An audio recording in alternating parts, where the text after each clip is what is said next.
Marvin Agustin at Jolina Magdangal, muling pagtatambal sa XX Lovers, isang kwento ng pagbabalik, paglago, at pagmamahalan. Isang makabagbag damdaming pagbabalik ang inaabangan ng maraming Pilipino ngayong buwan ng Mayo.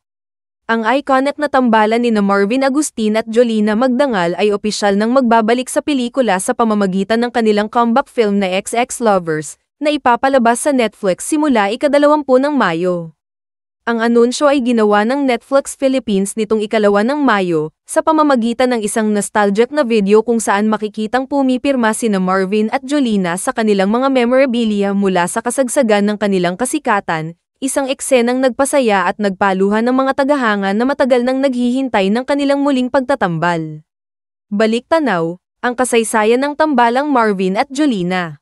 Noong dekada 2090 at maagang bahagi ng 2000s, hindi may kakaila ang kasikatan ni Marvin Agustin at Jolina Magdangal.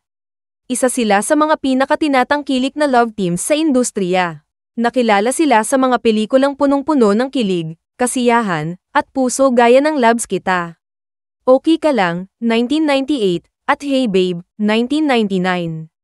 Si Jolina, kilala sa kanyang makulay na pananamit, signature butterfly clips, at bubbly personality, ay naging simbolo ng kabataang Pilipino noong panahong iyon. Samantalang si Marvin naman ay pinakasikat bilang ang boy next door na may natural na charm at kahanga-hangang talento sa pag-arte. Magkasama, naging tambalan silang nagpatawa, nagpaluha, at nagpapatibok ng puso ng milyon-milyong Pilipino. Ang kanilang mga landas matapos ang kasikatan. Matapos ang kanilang matagumpay na tambalan, nagpatuloy sa kanikanyang landas ang dalawa at matagumpay na nahanap ang kanikanyang identidad sa labas ng love team.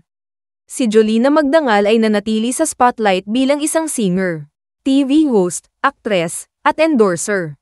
Kilala siya bilang isa sa mga pinaka-authentic na personalidad sa showbiz, masayahin, mapagmahal, at tunay.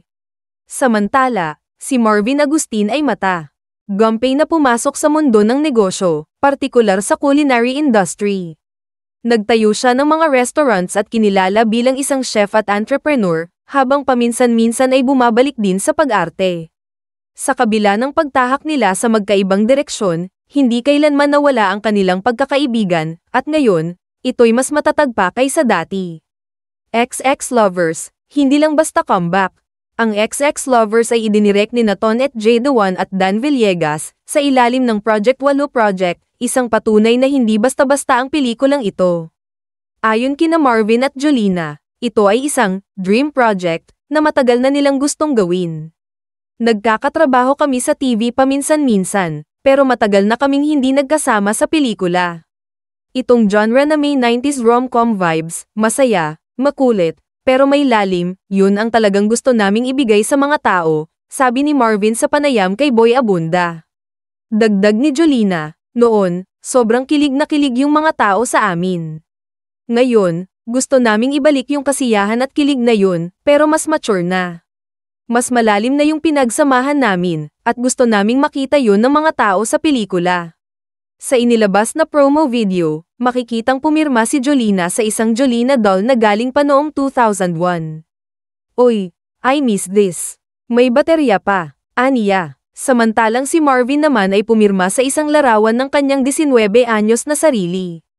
Isang eksenang puno ng alaala at pagmamahal sa pinanggalingan nila. Mainit na tanggap ng mga tagahanga. Hindi nagpahuli ang mga netizens sa pagpapakita ng kanilang tuwa at kilig. Finally, we can't wait to watch this all day every day.